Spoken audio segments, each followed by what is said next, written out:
Good morning. So I have done it again for the first time, this time in 2024. I have forgotten maybe Monday. So it is currently 11:18 in the morning on Monday, and I am now recording this. This is meant to be uploaded by 10 a.m. I was meant to do it yesterday. I completely forgot. I completely forgot to record the video. But yeah, last week we did Rise of the Planet of the Apes, and today we're doing Dawn of the Planet of the Apes, and next week War for the Planet of the Apes.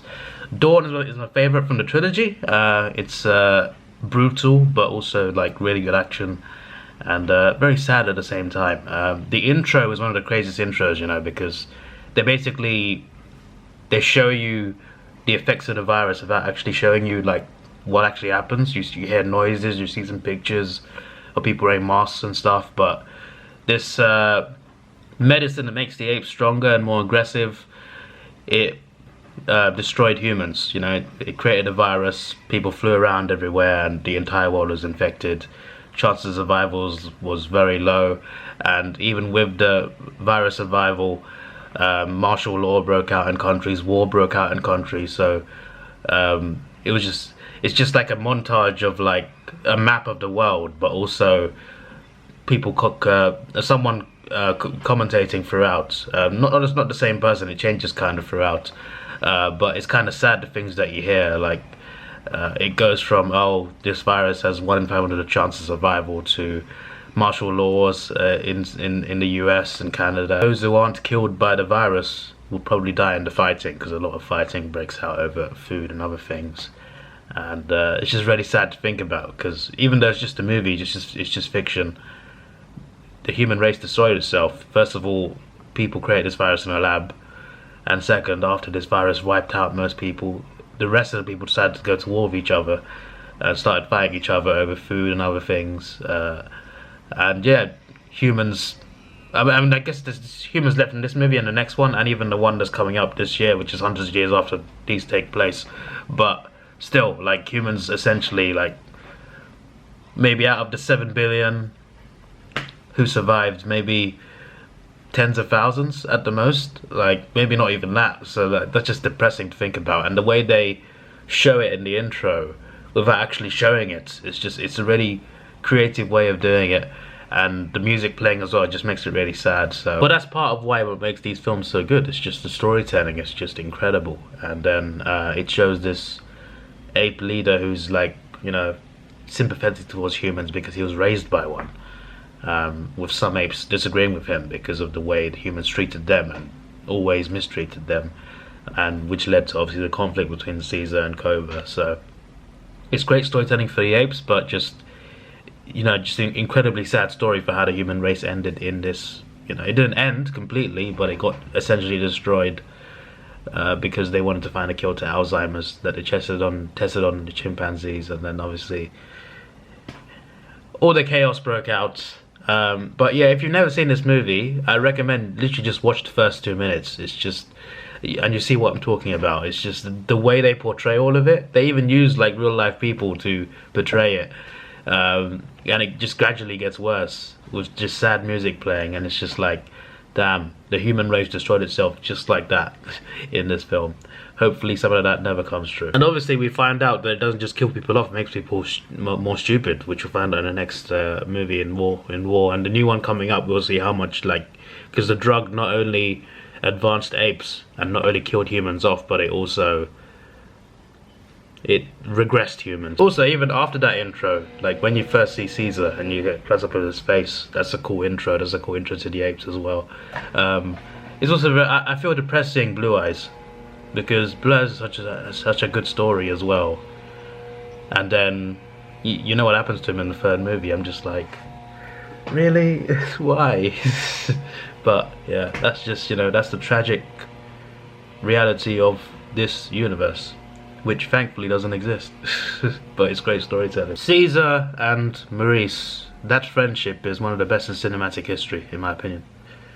Is that exaggeration? I don't think it is. I think it's that good. Their first contact with humans in years is crazy, you know. Like Carver, his name is Carver. I remember that. That guy is one prick. He causes a lot of trouble, just like Cobra does. Cobra on the ape side causes a lot of trouble, and Carver, who's a human, causes a lot of trouble as well. And basically both of those characters cause a war between the apes and the humans. And It's nice to the Golden Gate Bridge again. I can't show you because of copyright. But it's like, I think there's kind of a message there, because like there's always, even when you're trying to make peace, there's always a Carver and a Cobra out there that will disrupt the peace. Carver unnecessarily shot an ape, which started this sort of conflict, and Cobra actually started a war with the humans later on in the movie, and it's just like, these two bricks! We could have had harmony between the apes and the humans, and they just wanted to throw it all away. Cobra, like, obviously Cobra was mistreated by humans his whole life, so like, for him it kind of makes sense, but still, you know, I think there's a message there, you know, there's always good and bad people on every side, and there's always, even when you're trying to make peace, there's always someone on either side trying to disrupt that doesn't want that. There's always someone wanting to cause chaos. Always someone wanting to watch the world burn, as someone in the Dark Knight trilogy would say. I love how I mentioned Dark Knight and Gary Oldman turns up. What an actor. Bloody legendary. Probably a bit lucky that Caesar had a good heart. He didn't want to go to war with humans, kind of because he was raised by one, but also because he didn't want to lose so many apes. They did lose quite a few apes when they escaped from the humans as well. So they didn't want to like go to war with humans who have guns and everything, and they have spears and horses. The apes are lucky to have someone that was not willing to take them into danger, you know, just to, you know, go to war with the humans. Unfortunately, Cobra was around to change that eventually, but it was just, you know, Caesar had a huge army of apes that, you know, that could have, you know, won that one. Cobra led those apes to victory later on. I just think to myself, can you imagine if Caesar was like Cobra? Can you imagine if he was the evil one? The apes would be unstoppable, wouldn't they? I mean, a lot of them would die, but like, they would be unstoppable. It would just be crazy. But I think Cobra kind of showed that what it could be like if Caesar was evil. So yeah, Cobra's like the evil version of Caesar. Cobra is the one who had all the bad experiences. He is the evil version of Caesar, essentially. They're like opposites who have disagreements, and eventually one has to die. I love how when Cobra goes to scope out the humans, he sees the tower. I just realized that's foreshadowing the fight at the end of the movie. I love Caesar's whole morning scene. He takes his entire army to the human base that Cobra scoped out, and he says, the humans are so shocked that he can talk, but he basically says, apes do not want war, but will fight if we must. Ape, home. Human, home. Do not come back. It's you know, it's brutal. And again, it kind of teases what Caesar could be if he was not good-hearted. I love how Jason Clarke's character and Gary Oldman's character, the conflict they have between how to deal with the apes. Gary Oldman suggesting that we could fight them, and Jacob Clarke's character is saying, let me try and talk to them. Like, this kind of like, it's similar to Caesar and Cobra. Like, one side, Caesar's just like, we don't want to fight them just yet. Cobra's just like, no, we got to fight them. In the same way you got this same conflict with humans, which is interesting. But Gary Oldman's not a Cobra. Gary Oldman's like, he's a bit more reasonable. But obviously you've got the other guy, what's his name again? I forgot his name. Kirk Acevedo, he plays Carver. You got guys like him who will ruin any plan. But essentially, they're running out of power. They got a few weeks left. There is a dam that can give them power and let them reconnect with the outside world as well. Give them electricity and stuff, give them lights. The problem is that dam is near the apes, and the apes are now pissed because Carver shot one of them. Not killed them, but shot one of them. So now, somehow, Jason Clarke's character's gonna take some people and try and convince. He's gonna take Carver as well, which is a big mistake. He's gonna try and convince the apes to let them work on the dam. So yeah, this is where the conflict starts to arise. So I just love this movie, man. It's just great storytelling. I still don't understand why this one's called Dawn though. The first one's called Rise. Why is Rise before Dawn? What's up with that? Once again, I love the conflict between Caesar and Cobra, the conversation they have. Like, why help them? Why give them power? And Caesar's like, if we send them back, they'll attack us. Let them attack us. Destroy them while they're weak. But how many apes will die? You know, this conflict is very interesting because they both have interesting points. Cobra has a reason not to trust humans. Caesar has a reason to have empathy towards them. And Caesar also wants to protect the apes as well at the same time. Cobra just wants to destroy the humans, no matter how many lives it takes. So it's just like, it's interesting, and this conversation happens in front of all the apes, and obviously you'll have apes agreeing with Cobra, because, you know, not every ape has, you know, most of these apes have been, not all of them, but most of them have been abused by humans. So they have reasons to side with Cobra, and obviously eventually you get this rebellion, and then, you know, it will lead to a war. This movie is more of a war than the movie called War. Where the conflict continues, despite the fact that it's mainly just Carver. Like, Carver's kind of showing the bad side of humans, and Caesar keeps kind of, you know, letting them do their work. So there's a bit of an uprising. Cobra and Caesar have a fight. Even Caesar's son is starting to think, yeah, I'm not on my dad's side here. So like, it's it really goes into something really even more. Even the franchise is already sad because like most of the humans have been wiped out, but it's gonna get even more sad because of characters like Carver and like Cobra, who would rather escalate the conflict rather than have peace. But you know, humans have shown throughout this franchise that they can't be trusted, so maybe Cobra had a point, he just had the wrong way of going about it. So there is that. The apes had to protect themselves, really. But Caesar was sympathetic towards both apes and humans. He wanted to keep all the apes alive and also not attack humans at the same time. He wanted minimal casualties, which, you know, is good-hearted, but ultimately I guess war was going to happen at some point or another, because there's always a Carver and a Cobra around. One question: when did Cobra learn how to use a gun? I guess apes in this are very smart, they're quick learners, but still, like, he just scoped out an army barracks and suddenly he knew about the trigger and maybe the safety. I'm just curious, because the way he killed those two humans is like, it seemed like a professional assassination. Cobra's plan, obviously he's very smart, but it's so sinister and evil. He goes to the human barracks, he shoots a couple military personnel, comes back, he kills Carver. And Carver deserved it, to be honest, but and then he orders one of his friend apes to set fire to their own home, to the home of the apes, and then he manages to get into a position where he's next to Caesar's next to his wife and two sons.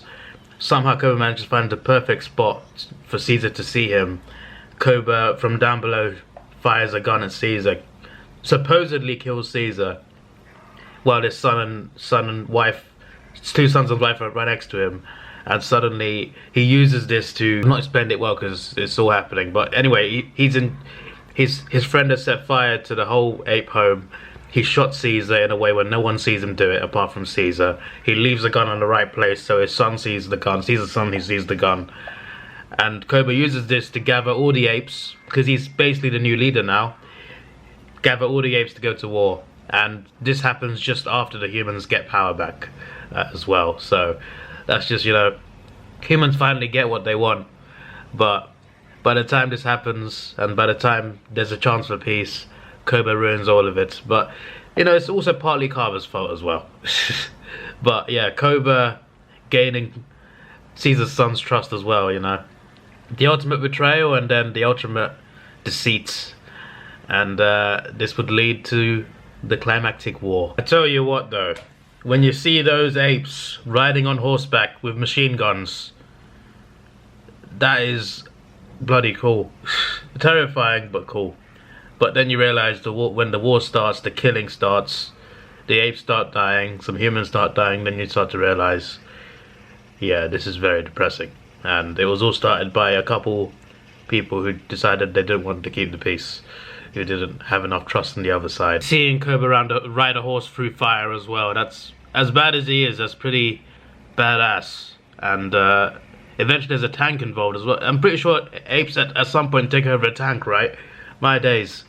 Well, it's not kind of a tank, it's like a BTR. I'm using Call of Duty terms, but like, yeah, it's a heavy armored vehicle with a gun on top. But yeah, it's pretty badass. Cobra on horseback goes directly at the tank, jumps in the tank and takes it over. That's just like, if that's not badass, I don't know what is. Just a shame he's a villain. Cobra turning from an angry rebel to a full-on dictator is scary. He's even killing apes that disagree with him, and imprisoning apes that disagree with him. And he wants to either imprison or kill all the humans. It's just, it's brutal. And the amount of apes that have died in this war already, he doesn't even care. So some of the good humans are helping Caesar because he got shot, but he can still survive. He directs them back to his home from the first movie, and you see James Franco's character, you see a picture of him. It's a nice throwback. I remember watching it in the cinema, I'm just like, I recognize that. I recognize that. What a movie this was, man. Very depressing though. I watched this 3 times at the cinema, I remember. It's one of the first movies I watched multiple times at the cinema. I watched it 3 times when it came out. It was so good. So good. I actually have it in 4K as well, but I'm watching my computer to save time. That whole fight sequence on the tower was bloody crazy, and then in the end Cobra's like, ape, not to kill ape, that's our rule. Caesar's just like, you are not ape, and finishes him off finally. A lot of apes died in this conflict, and the 2 people that caused it died as well, I guess, but this is what escalated the 3rd movie, of course, because they made contact with a military base. And we see that military led by Woody Harrelson in the 3rd movie, which is also that's the saddest movie. Like, considering that one's called War, that one has less war and is actually slower. But that's an amazing movie as well. I can't wait to watch that one. And then we're ready for Kingdom, which happens hundreds of years after anyway.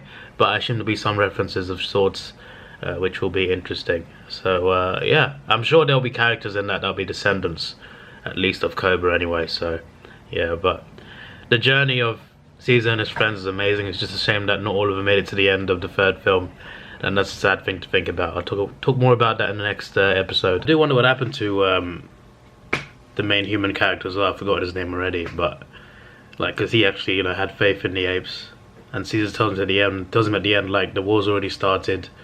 Humans not going to forgive it, even if it wasn't me. And he's telling him, you got to go, take your family, and get out of here before the fighting begins.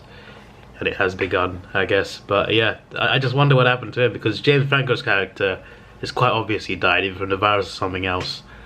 But this character is just like, where did these humans go? Where did they end up by the 3rd movie? Because we don't hear about them again. Did they survive? Were they okay?